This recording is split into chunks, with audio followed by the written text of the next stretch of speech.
Pemirsa, pandemi COVID-19 membuat sejumlah negara berlomba untuk menemukan solusi mengatasi permasalahan pandemi COVID-19 ini, termasuk juga Indonesia melalui konsorsium riset teknologi yang dibawahi oleh Kementerian Riset dan Teknologi Republik Indonesia yang kemarin baru saja meluncurkan berbagai produk unggulan dan inovasi untuk menyelesaikan permasalahan pandemi COVID-19 di Indonesia.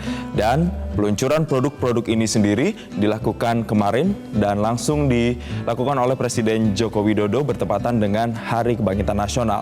Lantas apa saja yang menjadi produk-produk unggulan dan bagaimana produk-produk tersebut bisa mengatasi permasalahan pandemi COVID-19? Kita akan membahasnya langsung pagi ini bersama dengan Menteri Riset dan Teknologi Republik Indonesia, Bapak Bambang Brojonegoro yang tersambung lewat sambungan Skype. Selamat pagi, Pak Bambang. Selamat pagi. Pak Bambang, langsung saja sebelum kita membahas terkait dengan produk-produk unggulannya yang melalui kegiatan konsorsium kemarin, saya mau membahas terkait bigger picture-nya dulu, Pak, terkait dengan COVID-19 ini sendiri. Sebenarnya bagaimana karakteristik dari COVID-19 ini sendiri? Apalagi kemarin Bapak baru bilang di statement dan itu sudah keluar di berita bahwa ini virusnya 20 kali lebih cepat menyebar dibandingkan dengan virus SARS. Ya, betul sekali. Jadi memang penyakit COVID-19 ini sangat menular, di mana sesuai dengan hitungan ilmiah, memang penyebarannya bisa 20 kali lebih cepat dibanding SARS. Dan penyebarannya sama sebenarnya dengan SARS, sama-sama melalui droplet. Tetapi yang COVID-19 ini memang menjadi jauh lebih cepat, sehingga memang penanganannya berbeda dengan penyakit menular lainnya.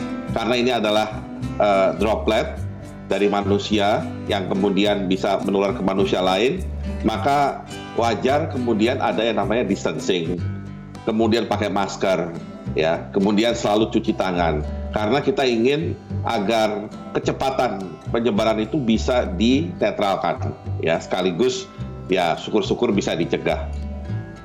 Oke, dari hasil riset yang sudah dilakukan oleh Kemenristek dan juga jajarannya, Pak, bagaimana dengan apa yang terjadi dengan tubuh ketika seseorang terpapar atau terkena dengan COVID-19? Karena kalau kita lihat sekarang banyak sekali orang-orang yang menunjukkan tanpa gejala, begitu, Pak. Iya, sebenarnya yang organ vital yang menjadi sangat vulnerable dengan adanya COVID-19 ini adalah paru-paru. Dan kita tahu tentunya fungsi paru-paru bagi tubuh kita, dan serangan COVID-19 ini kalau kemudian dalam skala yang berat, ini bisa membuat paru-parunya rusak dan juga bisa menyebabkan kematian. Itu yang membuat upaya untuk menjaga agar penyebaran lebih bisa dikendalikan, ditambah dengan upaya untuk melakukan treatment atau melakukan pengobatan terhadap pasien COVID-19 itu menjadi sangat penting, ya, karena kita tidak ingin nantinya manusia kalah dengan COVID-19 ini. Dan tentunya upaya yang lebih besar adalah nantinya kita harus mengupayakan adanya vaksin, meskipun kita tahu vaksin itu tidak bisa ditentukan kapan datangnya dan apakah vaksin itu akan benar-benar ada. Ini yang masih menjadi tentunya pekerjaan besar bagi ilmuwan seluruh dunia. Oke, yang ada di berita adalah bahwa di bawah Kemenristek Dikti juga LBM Eijkman ini juga melakukan penelitian dan riset terkait dengan vaksin. Sejauh ini perkembangannya seperti apa, Pak, terkait dengan riset vaksin ini, Pak? Ya, kalau dilihat dari tahapan vaksin, sebenarnya sudah berjalan dengan kita tentunya mendapatkan isolat RNA yang kemudian dilakukan whole genome sequencing untuk analisa gennya, dan kita juga sebagai perwakilan dari Indonesia sudah mensubmit 9 whole genome sequencing, 7 dari Eijkman, 2 dari Erlangga, dan kemudian hasil dari analisa gen atau genome sequencing ini akan dipakai untuk tahapan vaksin selanjutnya. Nah, saat ini proses tahapan dari vaksin adalah membuat yang namanya protein rekombinan.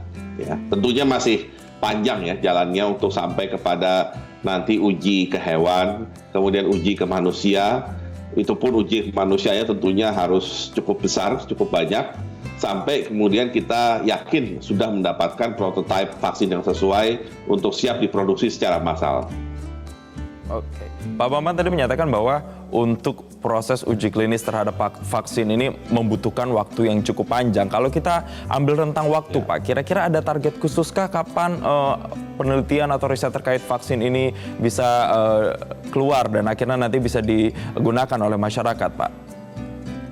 Ya, kalau bicara waktu, seperti mungkin Anda ikuti juga perkembangan vaksin-vaksin yang ada di berbagai belahan dunia, memang waktunya sulit dipastikan. Ya, karena kalau kita sudah sampai uji klinis, misalnya di manusia, pertanyaannya apakah vaksin yang kita buat itu pasti cocok. Nah, ini kan pasti ada semacam trial and error, kemudian kita coba dulu, harus ada yang dilengkapi, sehingga akhirnya memang waktu yang dibutuhkan selama uji klinis ini menjadi tidak pendek.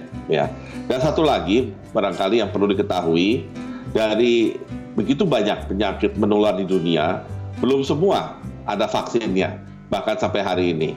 Ya, sehingga mau tidak mau ya kita harus bisa hidup dengan keberadaan penyakit itu. Yang penting barangkali paling tidak obatnya sudah ada. Ya, jadi kalaupun vaksin belum ditemukan, pada saat yang sama paralel kita juga melakukan penelitian mengenai obat yang kira-kira cocok untuk bisa menangani COVID ini. Oke, Pak Bambang, kalau berbicara ini terkait dengan riset vaksin ini kan bukan hanya tugas dari Kemenristek semata begitu. Ini membutuhkan juga kerjasama dari berbagai stakeholder. Siapa saja yang kemudian terlibat dalam riset dan penemuan vaksin ini, Pak, di Indonesia sampai saat ini? Ya, kalau untuk tim yang pengembangan prototipe vaksin, memang di-lead oleh Ristek BRIN dengan anggota utamanya tentunya adalah Eijkman dan beberapa dari universitas, ya. Tetapi ada tahapan berikutnya tidak kalah penting, yaitu persiapan produksi. Nah, disitulah kami harus melibatkan Bio Farma dan tentunya harus melibatkan Kementerian Kesehatan ketika bicara uji klinis. Oke, Pak Bambang, nanti saya akan tanya lebih detail terkait produk-produk unggulan yang kemarin baru saja diluncurkan, bertepatan juga dengan rangkaian Harkitnas. Apa saja produk-produk unggulannya dan bagaimana kemudian produk tersebut bisa mengatasi permasalahan pandemi COVID-19 ini? Kita akan bahas, Pak Bambang, usai jeda. Pemirsa jangan kemana-mana, kami akan kembali sesaat lagi.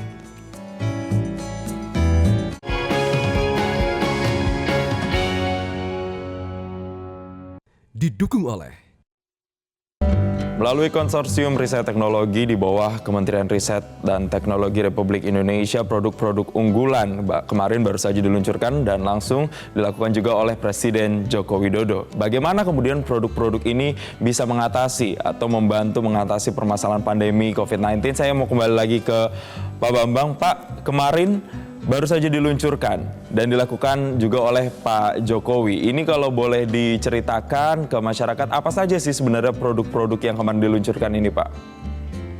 Ya, secara garis besar produk yang diluncurkan ya kemarin itu adalah ya kita anggap sebagai tahap pertama. Itu terdiri dari pertama grup yang terkait dengan alat kesehatan. Ya, alat kesehatan utamanya yang sering sudah dibicarakan adalah ventilator dan test kit. Test kit ini ada dua macam, ada yang rapid, ada yang PCR test kit. Nah, kemudian grup kedua itu adalah terkait obat dan terapi. Ya.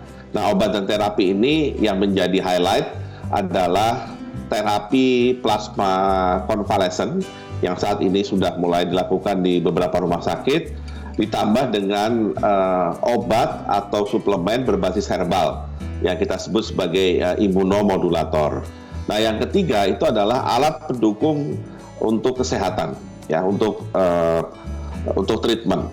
Misalkan robot untuk melayani pasien, kemudian pendekatan artificial intelligence untuk mengecek mengenai keberadaan pasien COVID, dan kemudian juga yang lain misalkan semacam pemurni udara yang bisa dipakai oleh tenaga medis yang harus berhadapan langsung dengan pasien. Jadi itu beberapa grup yang kita luncurkan kemarin, tapi secara total itu memang mencakup sampai 55 produk. Karena misalkan ventilator itu kan tergantung siapa yang menginisiasi dan jenisnya pun berbeda antara satu ventilator dengan ventilator lain. Oke, berarti saya mencoba menyimpulkan bahwa produk-produk yang diluncurkan kemarin ini fokusnya sebenarnya terhadap 3 hal ya Pak, mulai dari screening, kemudian pengobatan, sampai dengan alat-alat kesehatan. Apakah produk-produk yang diluncurkan ini hanya nantinya bisa digunakan pada saat pandemi atau justru bersifat jangka panjang juga Pak?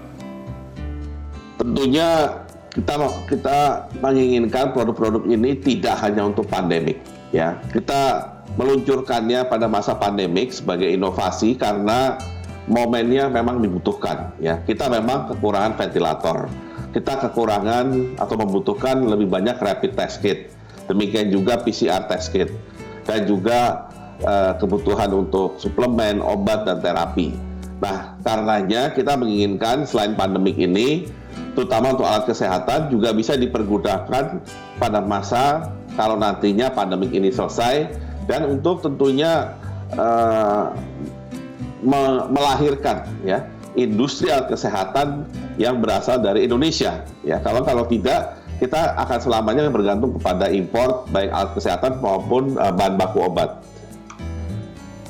Oke, dari kegiatan konsorsium riset dan teknologi ini Pak, siapa saja yang terlibat di dalamnya Pak? Ya, kita melibatkan, kalau kita bikin kategori itu triple helix. Ya, triple helix itu adalah kerjasama antara pihak pemerintah, kemudian dengan penelitinya, dan dengan dunia usahanya. Nah, di penelitinya itu ada kelompok perguruan tinggi dan lembaga penelitian. Di samping para peneliti yang bersifat individual. Nah, kemudian di sisi dunia usaha ada BUMN, ada perusahaan swasta yang langsung terlibat dalam kegiatan penelitian itu sendiri. Dan dari pemerintahnya, selain kami selaku yang memimpin konsorsium, juga mengajak kementerian yang terkait dengan regulasi maupun dengan dukungan khusus, misalkan kesehatan, perindustrian, Kementerian BUMN, ya. Dan ditambah juga yang tidak boleh dilupakan kelompok persatuan dokter, ya, dokter spesialis tertentu atau ID, dan juga mengajak tentunya rumah sakit sebagai pihak yang nantinya akan berkepentingan terhadap berbagai hasil riset dan inovasi tersebut. Oke, kemudian Pak, bagaimana dengan setelah produk-produk ini diluncurkan? Tadi Pak Bambang menyatakan ada kurang lebih 55 produk yang diluncurkan kemarin. Distribusinya ke masyarakat, mekanismenya akan seperti apa ini Pak? Ya, tentunya yang selama ini membuat inovasi kita belum berjalan optimal, karena biasanya dunia penelitian tidak paham apa yang menjadi kebutuhan dari marketnya atau dari sisi kesehatannya. Nah, kemudian dari sisi kesehatannya biasanya mengasumsikan Indonesia belum membuatnya sehingga langsung melakukan impor. Nah, yang kita lakukan sekarang adalah menjembatani hal tersebut. Jadi dalam pengertian yang diproduksi adalah yang memang dibutuhkan, sangat dibutuhkan pada saat ini.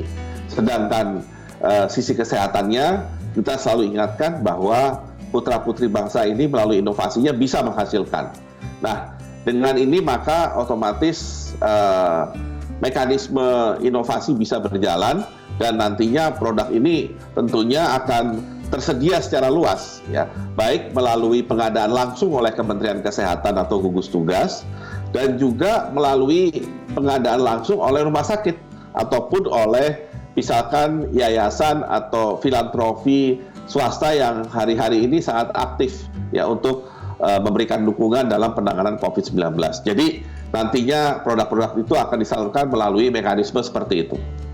Oke, Pak Bambang, selanjutnya saya akan lebih tanya secara mendetail berapa lama kemudian proses yang dilakukan di konsorsium ini sehingga produk-produk tersebut akhirnya bisa diluncurkan di masyarakat, dan kemudian berapa banyak nantinya target yang akan didistribusikan. Kita akan bahas Pak Bambang usai jeda. Pemirsa jangan kemana-mana, kami kembali sesaat lagi.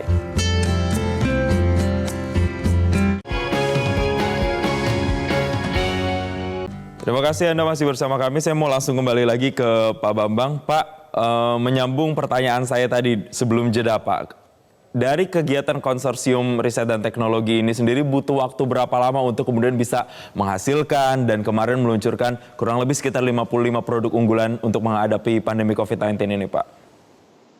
Ya, jadi yang diluncurkan kemarin memang produk-produk yang kita kategorikan sebagai produk awal. Nah, kenapa awal? Karena sebenarnya konsorsium ini baru terbentuk awal Maret ketika mulai ada kasus yang 0102 itu ya. Nah, ketika awal Maret itu, ketika kita bertemu di kantor saya, kita langsung memetakan apa saja yang menjadi fokus dari kegiatan riset kita.